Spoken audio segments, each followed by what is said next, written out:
mas a nossa ideia é trazer a ideia de quanto a unidade é boa, de forma rápida. O Salmo 133 vai fazer sobre isso, trazer à tona o que quebra a unidade e também como restaurar a unidade. É claro que o Senhor Jesus, o apóstolo Paulo, principalmente em Efésios 4, vai citar muitas coisas de restauração de unidade. O Senhor Jesus, em Mateus 18, também fala sobre restauração de unidade. E há outros textos que vão trabalhar essas questões, porém eu quis me deter nesses dois textos para dizer que isso é muito necessário e importante para as nossas vidas. Salmo 133. Diz assim a palavra de Deus: "Oh, como é bom e agradável viver unidos os irmãos, é como o óleo precioso sobre a cabeça, o qual desce para a barba de Arão, e desce para a gola de suas vestes.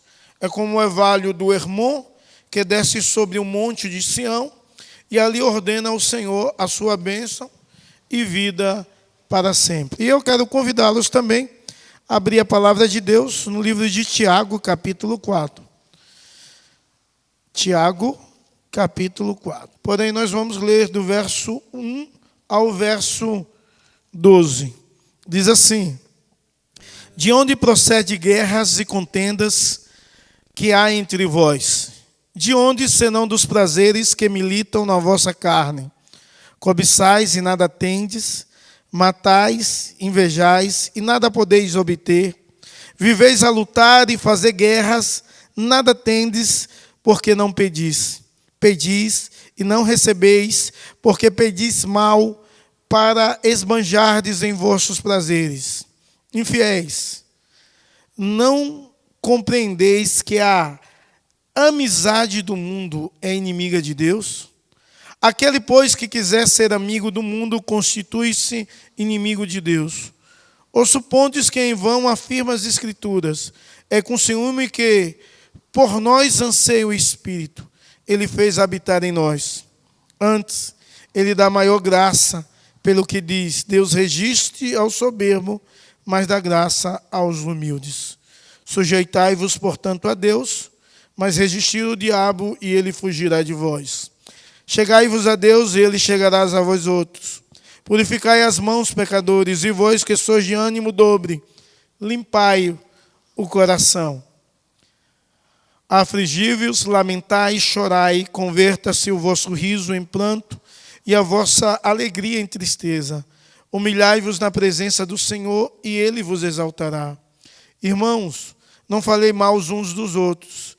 Aquele que fala mal do irmão, ou julga ao seu irmão, fala mal da lei e julga a lei. Ora, se julga a lei, não és observador da lei, mas juiz. Um só é legislador e juiz, aquele que pode salvar e fazer perecer. Tu, porém, que és que julga o próximo. Que o Senhor no nosso coração aplique a porção da palavra lida em nome de Jesus. Brigas na igreja sempre existiu. Em vários períodos da história, em todos os momentos da história, sempre teve brigas entre os irmãos. A igreja primitiva, nós podemos ver que ela tinha muitas brigas. E de forma especial, você pode olhar para a igreja de Corinto e ver competição.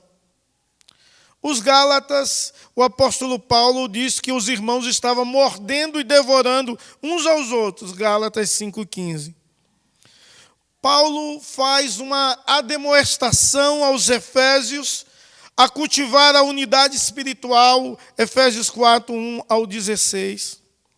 E até a igreja de Filipos, que é uma igreja amada por Paulo, ele fala de uma dificuldade que havia entre duas irmãs.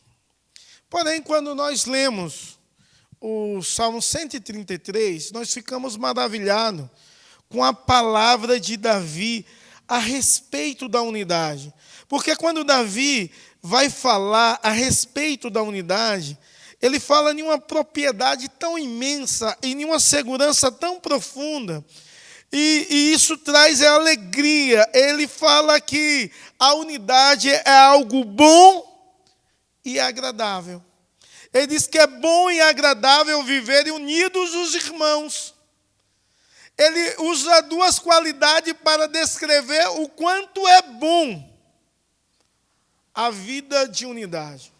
É bom e agradável. Há algumas pessoas que dizem que esse salmo foi escrito, e eu não acredito muito nisso, até acho bonito a história, e acho que ela floreia bem e traz uma alegria, que esse salmo foi escrito quando Davi fugia de Saul, estava sozinho, solitário, se escondendo em um dos montes, próximo à sua cidade. Uma noite escura, ele com frio, ele faz uma fogueira, e de repente ele começa a escutar vozes, ele apaga a fogueira, se esconde no monte com medo, e ele ouve vozes de pessoas que vão se aproximando, e ele observando, e depois as vozes se tornam conhecidas, e eram vozes dos seus parentes mais próximos. Pai, irmãos, primos. E ali ele desfruta em um momento de solidão, de uma comunhão e de uma alegria. E alguns dizem que sobre esse contexto, Davi escreveu esses salmos. O quanto é bom viver unidos. É claro que há um outro contexto, que a maioria dos historiadores defende, que esse salmo foi escrito em um outro contexto, um contexto de paz. Davi era rei sobre todo Israel, havia paz em todas as tribos, não havia guerra de tribo contra tribo, vivia um aspecto de unidade, e aquela união, aquela paz era algo tão maravilhoso que o seu coração se enche de alegria em viver aquele momento feliz, e ele escreve esse salmo. E ele diz que a unidade é algo muito boa e agradável. Nós sabemos que o contrário de bom é ruim. E ele desfruta dessa bondade. Israel experimenta essa bondade. E ele faz duas comparações para dizer o quanto a unidade faz bem. O quanto a unidade é algo extraordinário. O quanto é bom viver unido. E ele diz que a unidade é comparado a um óleo da unção, não é um óleo comum, não é um óleo da unção, e ele usa a figura do sacerdote, o óleo que desce sobre a cabeça e vai descendo, e a ideia é que desce sobre todo o corpo, e ele usa a ideia também do orvalho, para descrever essa unidade. E ele lança à luz essa unidade a dois lugares diferentes. Ele lança a luz ao Monte Hermon e a Sião, lugares extremos e distantes, um ao norte e o outro ao sul. E quando ele descreve isso, ele diz, olha, viver unidos é tão bom e tão agradável que é comparado a uma ordenação sacerdotal. Alguém que Deus escolheu, alguém que Deus chamou, alguém que Deus separou e santificou. Mas a unidade é tão maravilhosa que ela quebra todas as barreiras de distância e de limite. E aí há uma ideia extraordinária de Hebron e Sião, que apesar da distância, há o mesmo orvalho, trazendo vida, trazendo paz. E aí ele diz que só a unidade em Deus produz vida e paz. Ou seja, aonde não há unidade em Deus, não há vida e paz.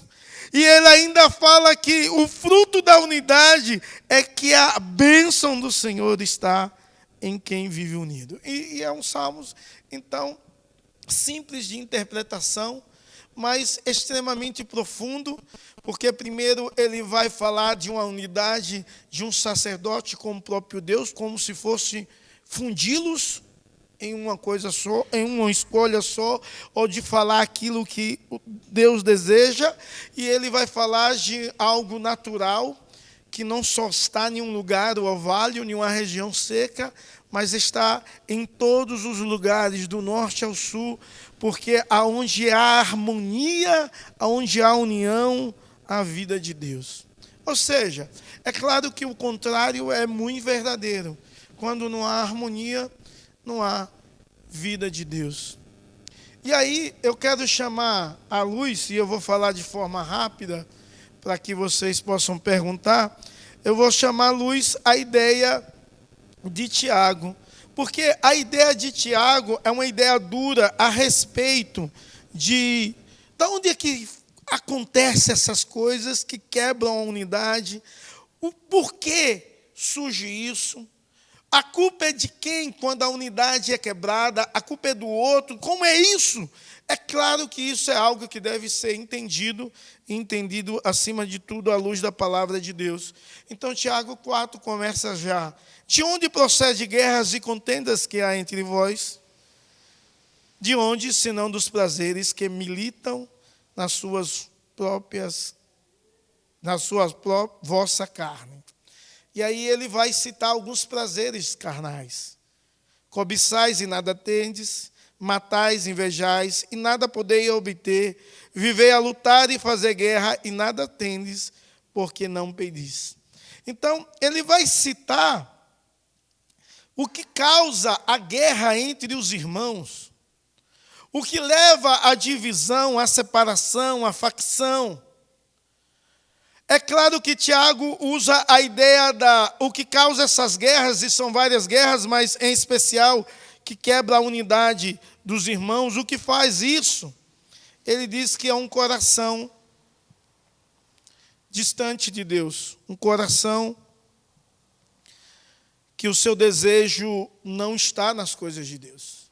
E esse coração ruim, ele é declarado que é um coração que tem cobiça, é um coração que tem inveja, é um coração que faz lutas e guerras e mata.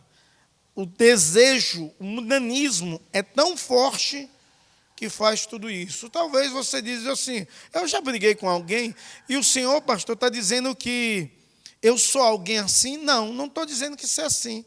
Eu estou dizendo o que causou foi a sua ação desse jeito, ação mundana, que tinha a sua fonte em desejos do coração contraditório à vontade de Deus.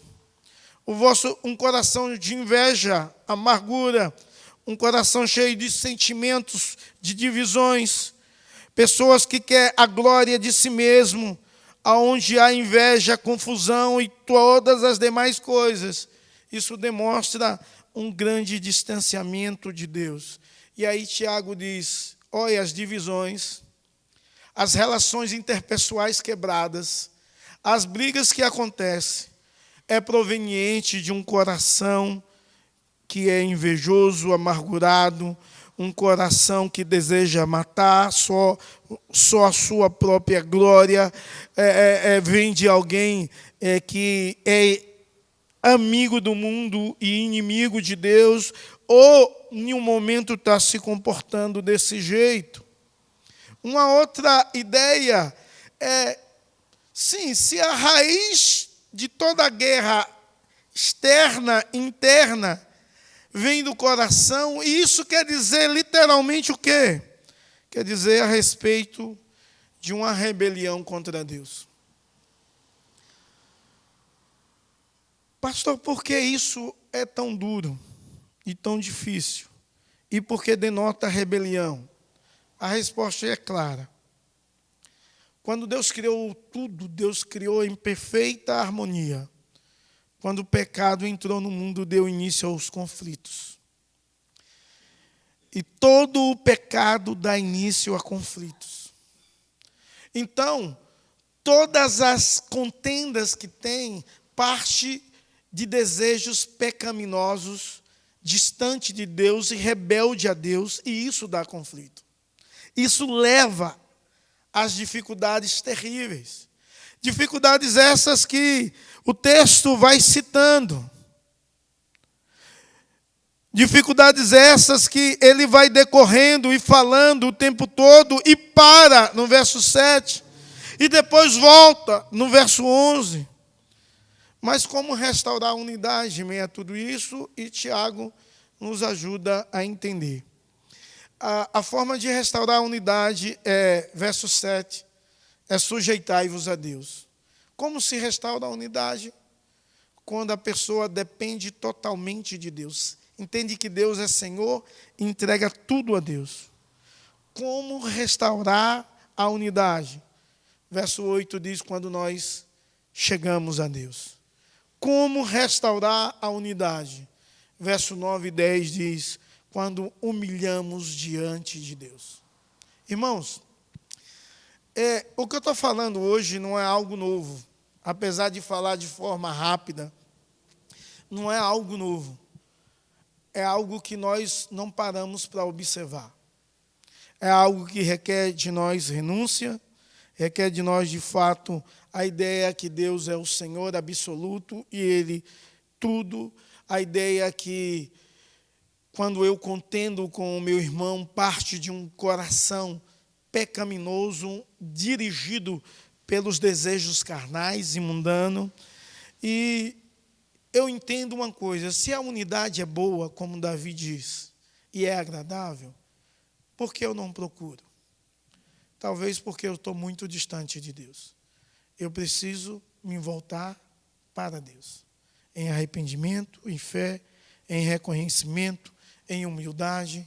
E aí, o meu irmão e a minha vida, iremos desfrutar de uma outra maneira, iremos desfrutar de uma outra vida e iremos experimentar o que é bom e agradável.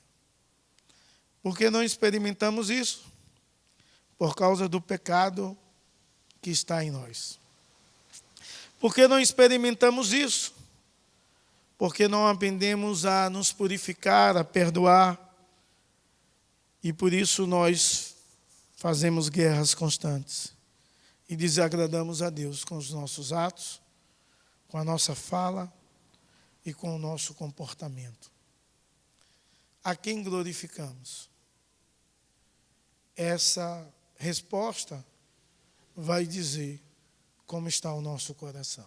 E o Senhor Jesus diz um negócio interessante, ele diz que o reino dividido em si mesmo não subsistirá. Ou seja, aonde há unidade, não há como subsistir. Porque um puxa para um lado, outro para o outro. A ideia é eu sou de Apolo, eu sou de Pedro, eu sou de Paulo. E aí há uma divisão, não tem como há crescimento. Não tem como haver a vida de Deus, segundo Salmo 133. E não tem como haver a bênção de Deus aonde há divisão. Por favor.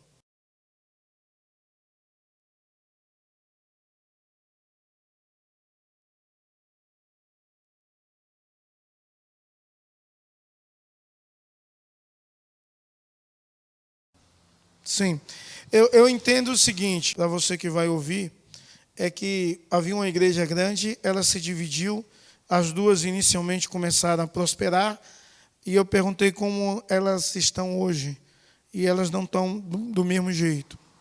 E a resposta é clara, não há a bênção de Deus em divisão. Deus pode ser misericordioso, sim, mas não há a bênção de Deus. Eu vivi em uma cidade onde tinha duas igrejas presbiterianas que disputavam. E vivia um sentimento de falta de perdão e de rancor no coração de alguns irmãos com outros. E aquilo era muito nítido e passava de geração a geração, até um dia ser quebrado. E isso trouxe paz e a bênção de Deus. Deus, Ele é misericordioso, Ele pode fazer com que haja um crescimento, porque é possível ter crescimento longe dos padrões de Deus. É possível ter crescimento usando estratégias humanas, é possível ter crescimento alcançando muitas pessoas e usando as ferramentas certas para alcançá-las. Porém, esses crescimentos não quer dizer que seja o crescimento cristão. É claro que o crescimento cristão, ele também tem de trazer em si uma boa qualidade, e o inverso de dizer, nós temos qualidade e não crescemos, também está errado. Quem tem qualidade cresce. Então, aonde há unidade, com certeza há crescimento. Porque um não vai puxar para um lado e o outro para o outro. A igreja de Atos é um exemplo de crescimento extraordinário. A boa mão de Deus estava ali presente, agindo. Mas todos tinham tudo em comum.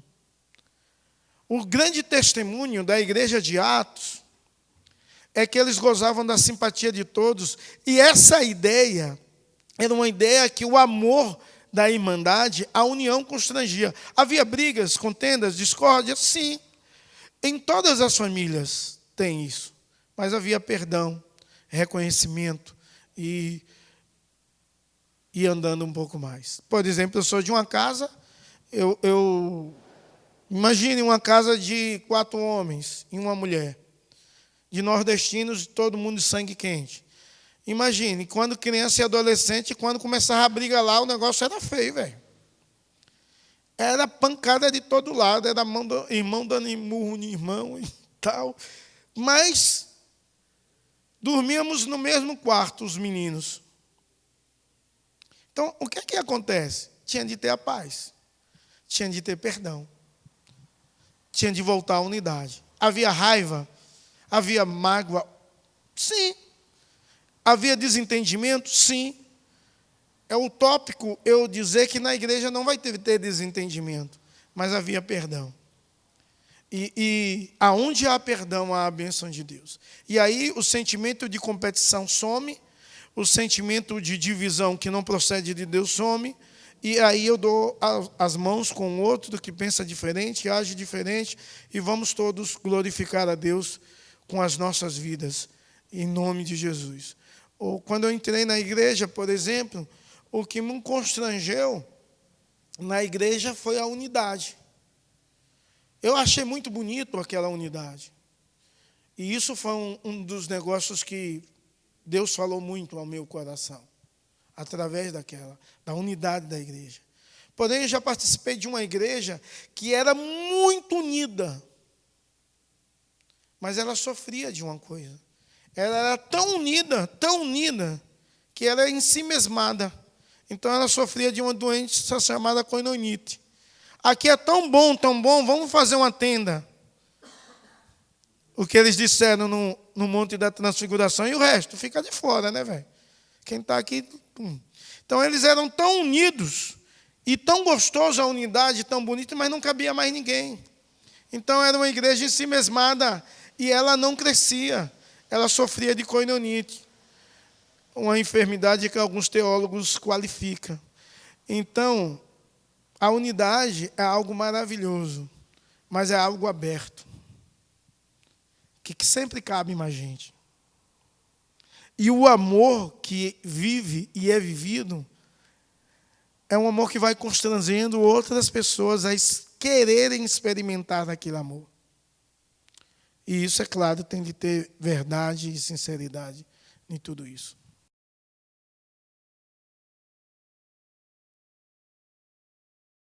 Há uma ideia que essa Evódia e a Síntique eram 2 mulheres fundadoras da igreja que tinham um poder na igreja muito grande e tinham partido, uma de um lado, outra de outro, e aí você vê isso em Filipenses 4.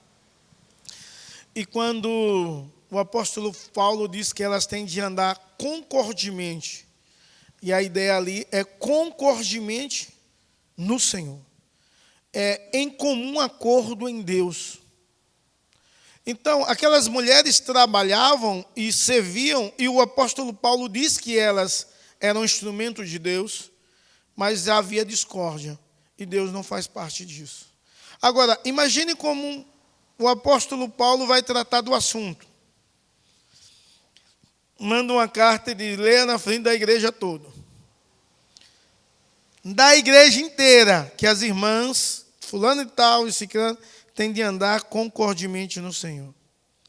Imagine se aquelas irmãs, que eram crentes, mas estavam vivendo um momento dominada pelos seus próprios desejos pecaminosos, invejosos, de cobiças. E imagine se elas, de vanglória, se elas dissessem assim: não vou mais na igreja, porque o apóstolo Paulo nos constrangeu, expondo a nossa situação diante de todos. Bom,